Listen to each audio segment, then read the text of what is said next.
উদয়পুরে চুরির উপদ্রব প্রতিনিয়ত বেড়ে চলেছে। এর ফলে সর্বশান্ত হচ্ছেন নাগরিকরা। এবার দিন দুপুরে চুরিকাণ্ড সংঘটিত হলো উদয়পুর ফুলকুমারী নবশক্তি ক্লাব সংলগ্ন এলাকায়। ঘটনার বিবরণে জানা যায়, বাড়ির মালিক নারায়ণ দেব সপরিবার নিয়ে ত্রিপুরেশ্বরী মন্দিরে পুজো দেওয়ার জন্য যান। একদিকে যখন মায়ের আশীর্বাদ গ্রহণ করতে ব্যস্ত নারায়ণ দেব, আর অন্যদিকে তার বাড়িতে চুরিকাণ্ড সংগঠিত করে চোরের দল। জানা যায়, রবিবারের দিন দুপুরে চোরেরা বাড়ির বাউন্ডারি ওয়াল টপকে জানালার রড ভেঙে ঘরে প্রবেশ করে ভাঙচুর করা হয় ঘরের আসবাবপত্র। লুটপাট চালানো হয় গোটা ঘরের মধ্যে। চুরিকাণ্ড সংগঠিত করে চোরের দল চম্পট দেয় ঘটনাস্থল থেকে। বাড়ির মালিক মাতার বাড়ি থেকে ফিরে এসে দেখতে পায় সম্পূর্ণ বসত ঘরের জিনিসপত্র উলট পালট হয়ে রয়েছে।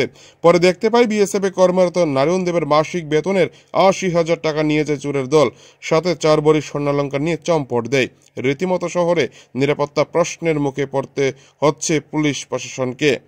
যেভাবে চোরের উপদ্রব বেড়েছে উদয়পুর শহর ও শহরতলি এলাকায়, তাতে করে নিরাপত্তাহীনতায় ভুগছে উদয়পুরের নাগরিকরা। উদয়পুর থেকে নিজস্ব প্রতিনিধি রিপোর্ট, টিভি 100 বাংলা। বাড়ি কই? এটা কোন জায়গা? ফুলকুমারী। আপনার স্বামীর নাম?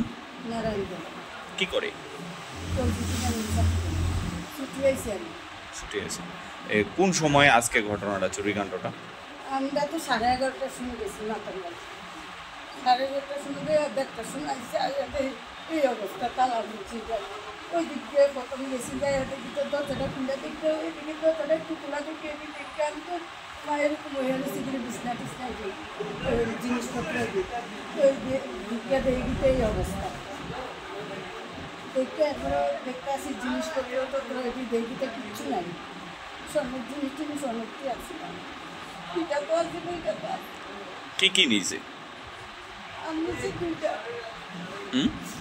হাত নিচে বাড়া, কানের 5-6 জোড়া, আর নেকলেস ছিল একটা।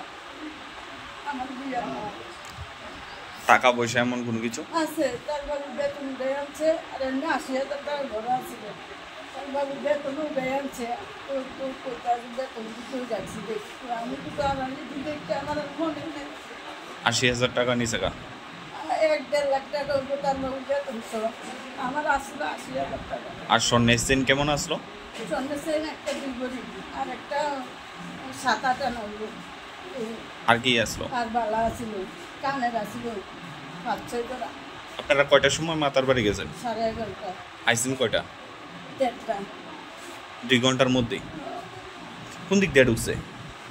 তো ওই দিক দিয়ে জানাটা ইয়াদের ওই দিক দিয়ে মনে আছে। এটা তো বদ্ধ আছে, আমি তালা খুলছি, যেও খুলছি তালা। খুলে সেরে দেখেন এই অবস্থা। কারোর উপর সন্দেহ এমন কোনো কিছু? কারো করতাম, কার করতাম মার্কেটা এটা তো আর আমি জানি না। এটা ফলো করতে আছে সবসময়। আরেকবারও মোবাইল করছি। পুলিশকে জানিয়েছেন?